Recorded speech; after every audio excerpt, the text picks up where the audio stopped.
नमस्कार, आप देख रहे हैं बी भारत और मैं हूं आपके साथ खुशी। आइए रुक करते हैं आज की बड़ी खबर की ओर।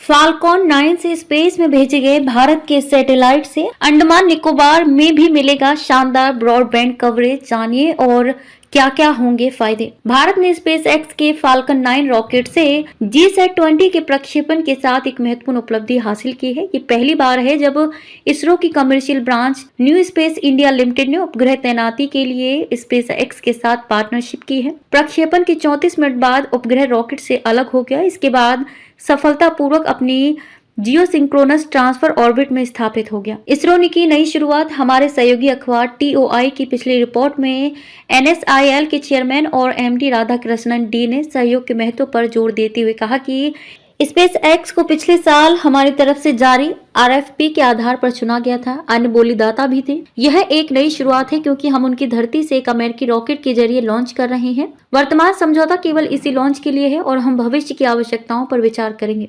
GSAT-20 की मुख्य विशेषताएं। GSAT-20 उपग्रह कम्युनिकेशन में अत्याधुनिक प्रगति का प्रतिनिधित्व करता है, जिसमें भारत की बढ़ती कनेक्टिविटी आवश्यकताओं को पूरा करने के लिए अनुकूलित विशेषताएं हैं। हाई डेटा क्षमता 32 बीमों में 48 Gbps के थ्रूपुट के साथ उपग्रह अंडमान निकोबार और लक्षद्वीप द्वीप समूह जैसे दूरदराज के क्षेत्रों तक मजबूत ब्रॉडबैंड कवरेज सुनिश्चित करता है।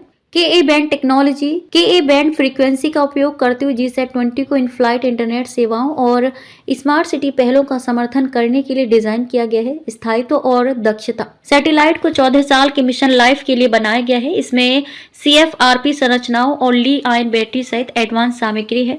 डिमांड के आधार वाला मॉडल। ये प्रक्षेपण भारत सरकार के 2020 अंतरिक्ष क्षेत्र सुधारों का हिस्सा है। ये NSIL को सेवा मांग के आधार पर उपग्रह विकसित करने का अधिकार देता है।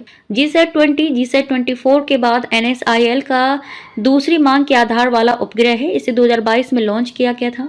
यह पूरी तरह से डेटा प्ले को लीज पर दिया गया था। GSAT-24 के विपरीत, जिसने एक ही ग्राहक को सेवा दी, GSAT-20 कई यूजर्स को सर्विस देगा। हमारे सहयोगी अखबार TOI की रिपोर्ट में एक अधिकारी ने कहा, जबकि ये भी एक डेडिकेटेड उपग्रह है, ये किसी एक कंपनी के लिए नहीं है। इस क्षेत्र में कई प्लेयर्स हैं। अंतरिक्ष महत्वाकांक्षाओं का विस्तार। भारत के अंतरिक्ष व्यवसायीकरण के प्रयास के तहत स्थापित NSIL को बाजार की जरूरतों को पूरा करने के लिए उपग्रह मिशनों का स्वामित्व, संचालन और वित्त पोषण करने का काम सौंपा गया है। जून 2022 में लॉन्च किए गए इसके पहले डिमांड के आधार वाले मिशन GSAT-24 ने भारत के उपग्रह उद्योग में प्राइवेट सेक्टर की भागीदारी के लिए एक मिसाल कायम की।